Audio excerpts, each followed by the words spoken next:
In episode 41, titled Bastion Hosts, Safe Admin Access Paths in Hybrid Designs, we start with a simple promise that often gets oversold and then quietly broken. If you funnel administrative access through a single, well-controlled path, you can reduce risk without slowing operations to a crawl. The core purpose of a Bastion host is to make privileged access boring, predictable, and observable, which is a very different goal than making it fast or convenient. When hybrid designs mix on-premises networks with cloud workloads, the number of paths into sensitive systems tends to multiply, and that multiplication is where mistakes breed. A Bastion approach can shrink that exposure by concentrating administrative entry points into an intentionally hardened choke point. The security payoff is not magic, but it is real, and it shows up as fewer open doors, clearer accountability, and better evidence when something goes wrong. Before we continue, a quick note. This audio course is a companion to the CloudNetX books. The first book is about the exam and provides detailed information on how to pass it best. The second book is a Kindle-only ebook that contains 1,000 flashcards that can be used on your mobile device or Kindle. Check them both out at cyberauthor.me in the Bare Metal Study Guide series. A Bastion host is best understood as a controlled jump point for administrators, not as a general-purpose server and not as a place where work lives. Think of it as a narrow bridge you cross to reach protected systems, where the bridge is designed to be monitored, guarded, and kept in good repair. Administrators connect to the Bastion first, authenticate with strong controls, and then initiate a second connection from the Bastion to the target system inside the protected environment. That pattern matters because it changes the problem from protect every endpoint from every possible source to protect one administrative entry point extremely well. It also creates a consistent location to apply policy, inspect activity, and enforce standards across teams and environments. In a hybrid setting, that consistency is especially valuable because the underlying networks and tooling often differ between cloud and on-premises domains. Placement is the difference between a Bastion that actually improves security and a Bastion that simply becomes another exposed asset. In mature designs, the Bastion sits in a screened zone that is deliberately separated from both the public internet and the internal production networks, with traffic filtered tightly in both directions. Screened zone is a general concept rather than a product name, and it means a network area designed to receive limited inbound connections and to forward only explicitly permitted administrative connections onward. Strict inbound rules are the heart of that setup, because the Bastion should accept administrative access only from approved sources, using only the necessary protocols and only when business needs justify it. The idea is to eliminate surprise connectivity by reducing inbound exposure to the smallest practical surface area. When you hear Bastion, you should automatically think narrowly reachable, not widely available. Strong identity controls turn a Bastion from a convenient waypoint into a credible security boundary. Multi-factor authentication, which is authentication that requires more than one type of evidence, should be mandatory for every administrative login to the Bastion. Short-lived sessions are equally important because persistent sessions create long windows where stolen tokens, abandoned terminals, or unattended screens can be abused. Short-lived does not mean unusable. It means access is granted for a limited duration and must be renewed, which keeps administrative activity tied to a conscious, recent decision. Time-bound access also pairs well with temporary privileges, where elevated rights exist only when needed and disappear afterward. In hybrid environments where administrators might work across multiple platforms, these controls help normalize expectations and reduce special case behavior. The bastion becomes a place where the organization's strongest identity practices are applied consistently, every time. Logging is where the promised security payoff becomes measurable, and it is also where many designs quietly fail. A bastion should capture logs for commands, connections, and keystrokes, because each of those tells a different part of the story when you need to reconstruct what happened. Connection logs help you answer who connected, from where, and to which targets, while command logs show what actions were attempted on the bastion itself. Keystroke-level capture, used appropriately and with clear governance, can provide the most detailed evidence of interactive sessions, especially when command history alone is incomplete or can be altered. The key is that logs must be protected from tampering and retained long enough to support investigations and compliance needs, which often means centralizing them outside the bastion. When logs are comprehensive and trustworthy, you can detect abnormal behavior sooner and respond with confidence rather than guesswork. Without that, a bastion becomes a single point of failure in visibility rather than a single point of control. It helps to contrast this with the alternative many environments drift into, which is direct secure shell, meaning encrypted remote login from the internet to production systems. Direct exposure tends to happen through convenience, legacy habits, or assumptions that encrypted equals safe, even though encryption does not prevent brute force attempts, credential stuffing, or misconfiguration. When you allow direct secure shell from the internet, every exposed endpoint becomes its own entry door, each with its own patch cadence, authentication quirks, and logging limitations. That kind of sprawl also complicates incident response because investigators must stitch together access trails from many sources and often discover gaps after the fact. A bastion approach reduces the number of externally reachable administrative services and concentrates defenses where you can justify investing more hardening effort.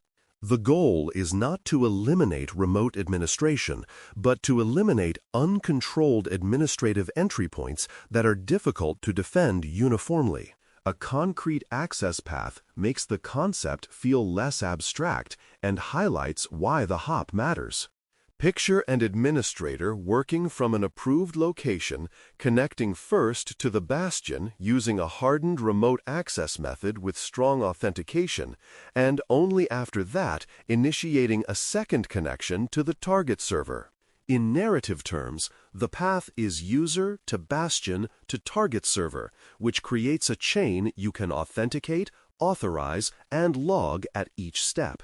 The bastion can enforce which targets are reachable, which protocols are allowed, and whether the session meets policy, such as device posture checks or time-bound access. The second hop can also be constrained so that the bastion can reach only administrative ports on specific systems, rather than having broad lateral reach. When this path is designed carefully, the bastion becomes the intentional gate, and the target servers can often be moved deeper into protected networks with fewer direct exposures. That is particularly helpful in hybrid designs where target servers might live in different network segments and platforms, but the access pattern remains consistent. Network segmentation is the quiet work that keeps the bastion from becoming a stepping stone into sensitive data. The bastion should be isolated from production data flows, meaning it should not sit on the same network segments that carry application traffic, database traffic, or other high-value internal communications. Segmentation limits what an attacker can reach if they compromise the bastion, and it also reduces the chance that normal application traffic will ever interact with the bastion. In practical terms, the bastion needs just enough connectivity to reach the administrative interfaces of specific targets, and it should not have broad access to internal services unrelated to administration. This separation also supports least privilege at the network layer, where the network itself enforces boundaries instead of relying solely on host configurations. In hybrid architectures, segmentation must be consistent across on-premises and cloud networks, even if the mechanics differ, because inconsistencies are where attackers and mistakes find leverage. The bastion should feel like a corridor, not a room connected to everything. One of the most common pitfalls is leaving the bastion open to broad sources, which is the opposite of the one controlled door idea. If a bastion accepts inbound access from any internet address or from large, loosely defined networks, then it becomes a high-value target advertised to the world. Broad source exposure increases the volume of authentication attempts, raises the chance of credential compromise, and creates more noise in logs that can obscure real threats. It also encourages a culture of convenience where administrators expect to connect from anywhere without planning, which pushes teams toward weaker compensating controls. A well-designed bastion limits inbound sources to a small set of approved networks or access brokers, making the bastion reachable only through intentional paths. In hybrid environments, this might include controlled connectivity from corporate networks, approved virtual private network endpoints, or tightly managed secure access gateways, but the principle remains that reachable must be deliberate. When you find a bastion exposed broadly, treat it as a design defect, not a minor configuration choice. Another serious pitfall is storing keys and passwords on the bastion, which quietly turns it into a vault without vault controls. Credentials at rest create an attractive target, and if an attacker gains access to the bastion, stored secrets can enable rapid escalation into many systems. Even well-intentioned practices, like leaving private keys in a home directory or caching passwords in scripts, can undermine the bastion's purpose by collapsing separation between access control and target systems. A bastion should be a transit point, not a repository, and administrators should avoid treating it as their normal workstation. Where keys are unavoidable, they should be protected with strong mechanisms and kept as temporary as possible, but the design goal should be to minimize secret material present on the bastion. This also ties back to short-lived sessions and temporary privileges, because long-lived keys and static passwords fight against the time-bounded model. When you hear keys on the bastion, you should immediately think blast radius, because compromise now likely means compromise elsewhere. There are quick wins that materially improve bastion security, and they are mostly unglamorous, which is why they work. Harden the operating system, meaning remove unnecessary components, enforce secure configurations, and ensure administrative access is restricted to what is truly needed. Patch management is critical because bastions are exposed by design to some degree, and an unpatched bastion becomes a predictable target for known vulnerabilities. Disabling extras is a mindset as much as a task, because every installed service, unused account, or enabled feature is another place for misconfiguration and another surface to defend. The bastion should run the smallest practical software footprint that supports the intended administrative workflows, and nothing more. In hybrid environments where teams might be tempted to add monitoring agents, troubleshooting tools, or convenience utilities, discipline matters, because the bastion's value is its focus and predictability. The more stuff it becomes, the more it drifts toward being a general-purpose host, and that drift is risk. A useful memory anchor for bastion design is one door in, audited out, because it captures both access control and accountability in a single phrase. One door in means the bastion is the primary administrative entry path with limited inbound exposure and strong authentication. Audited out means that once inside, activity is visible and attributable, with logs that show connections and actions in a way that supports detection and investigation. This anchor also reminds you that the Bastion is not just a network construct, but an operational discipline, because teams must actually use it and must accept the visibility it creates.